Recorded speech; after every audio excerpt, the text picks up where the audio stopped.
अपनी ज़िंदगी को बदलने और आसान बनाने के लिए हमारे चैनल उस्मा गफ़्फ़ार से अभी जुड़िए। चैनल को सब्सक्राइब कीजिए और बेल आइकॉन को पुश कीजिए।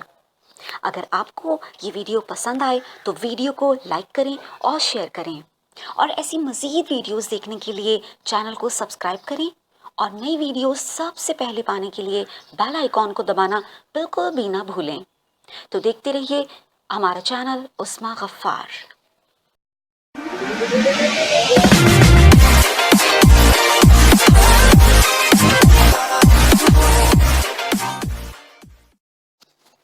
Assalamualaikum. Welcome back to my channel, and this is Uzma Ghaffar, a corporate trainer, motivational speaker and life coach. So कैसे हैं आप सब लोग? उम्मीद करती हूँ कि आप सब हमेशा की तरह बिल्कुल खैरियत से होंगे और अल्लाह ताला से दुआ है कि वो आप सबको हमेशा अपनी पनाह में रखे और आसानियाँ आपके लिए पैदा होती रहें।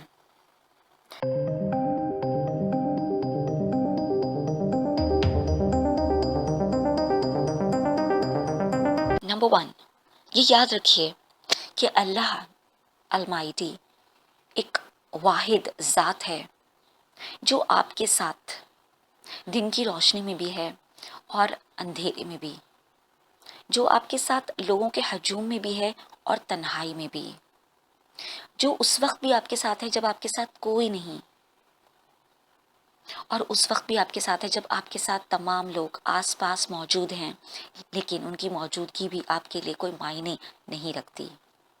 नंबर 2, अल्लाह ताला की ज़ात पर पक्का यकीन रखिए, भरोसा रखिए, फेद रखिए। नंबर 3, एक्सेप्ट दैट एज अल्लाह's विश। जो भी हो चुका उसको अल्लाह की रज़ा समझकर एक्सेप्ट कर लें कि उसमें किसी न किसी मसलहत की बिना पर ऐसा हुआ, और अगर किसी की डेथ हुई या आपने किसी को लॉस कर दिया या कोई आपको धोखा देकर चला गया, तो इस चीज़ को, इस रियलिटी को मान लीजिए कि इसी में आपकी भलाई थी, और जिसकी डेथ हो चुकी वो अल्लाह ताला के पास से आया था और उसे अल्लाह ही के पास वापस जाना था। और इससे बेहतर चीज़ क्या होगी कि एक शख्स अल्लाह ताला के पास मौजूद है। Number 4, remember situation will come and go, they are temporary. एक बात याद रखिए हमेशा कि ये जो सिचुएशंस हैं ये आएंगी और चले जाएंगी, आएंगी और चले जाएंगी, ये टेम्परेरी हैं। सो किसी भी टेम्परेरी सिचुएशन को अपना परमानेंट मत बनाइए। Number 5, always choose best response to give, because your response is with you always, it is permanent. अपने रिस्पॉन्स को हमेशा चेक कीजिए कि आपका रिस्पॉन्स कैसा है। आपका रिस्पॉन्स हमेशा खूबसूरत होना चाहिए, क्योंकि ये रिस्पॉन्स आपका परमानेंट है।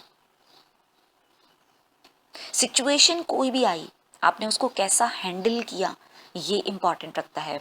सिचुएशन का आना इम्पॉर्टेंट नहीं, किसी किस्म की सिचुएशन आप पर आई ये इम्पॉर्टेंट नहीं, लेकिन आपने उसके साथ क्या किया ये इम्पॉर्टेंट है। नंबर 6, अगर रोना चाहते हैं कुछ देर के लिए डिसाइड कर लीजिए कि इतने मिनट रोऊंगा या इतने मिनट रोऊंगी। उसको बार बार रिपीट मत कीजिए।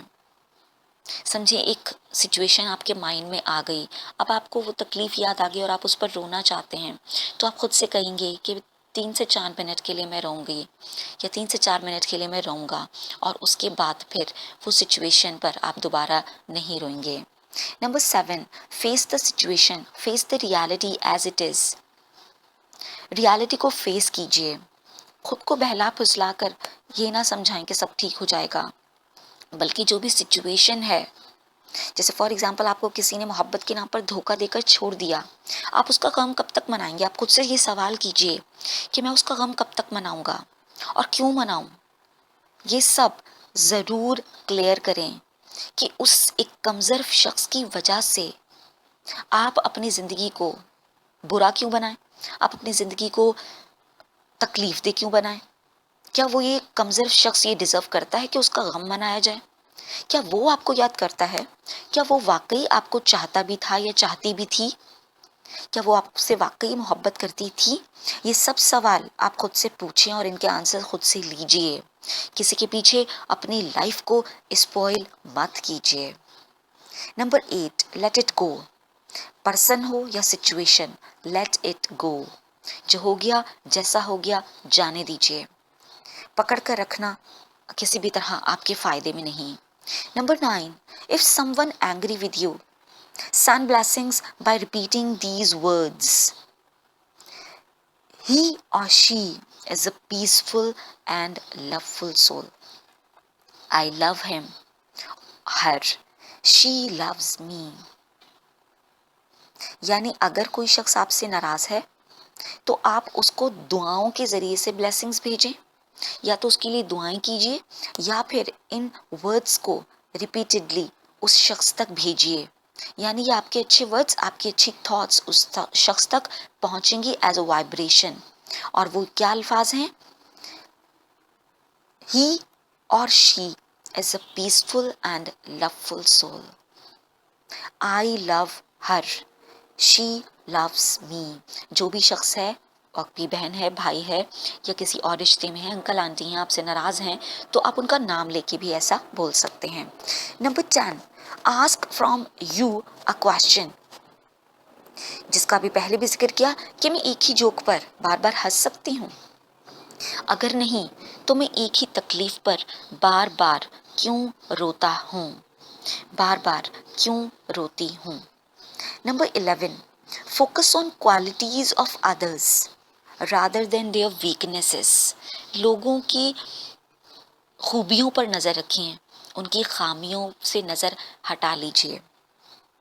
Number 12, the last but not the least, never judge anyone with one phase of their life। किसी को भी जज मत कीजिए उसके किसी एक बुरे फेज ऑफ लाइफ की वजह से। आज की वीडियो बस इतनी सी। उम्मीद करती हूँ कि आप तमाम लोग जो माजी में रहते हैं, पास्ट में रहते हैं, पास्ट के मोमेंट्स को अक्सर महसूस करते हैं, उससे सीखने के बजाय उसकी तकलीफ को महसूस करते हैं, इस वीडियो के ज़रिए से अपनी ज़ात को मुकम्मल तौर पर प्रेजेंट में लेकर आएंगे। प्रेजेंट जो एक गिफ्ट है, प्रेजेंट जो आपके पास इस वक्त मौजूद है, हर वो लम्हा आपका प्रेजेंट है। अपने प्रेजेंट को एंजॉय कीजिए।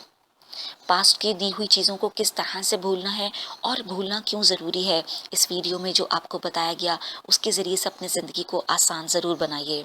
अगर आपको ये वीडियो पसंद आए तो ज़रूर लाइक के बटन को प्रेस कीजिए, अपने दोस्तों और प्यारों में ज़रूर शेयर कीजिए, क्योंकि आजकल इस वीडियो की हर एक को ज़रूरत है अपनी ज़िंदगी को खूबसूरत बनाने के लिए। क्या पता आपकी एक भेजी हुई वीडियो से किसी की ज़िंदगी में बहुत सी आसानी पैदा हो जाए। अपना बहुत ज़्यादा ख्याल रखिए। Stay bless, stay smile, stay calm. मिलेंगे बहुत जल्द एक नई वीडियो के साथ। अल्लाह हाफिज़।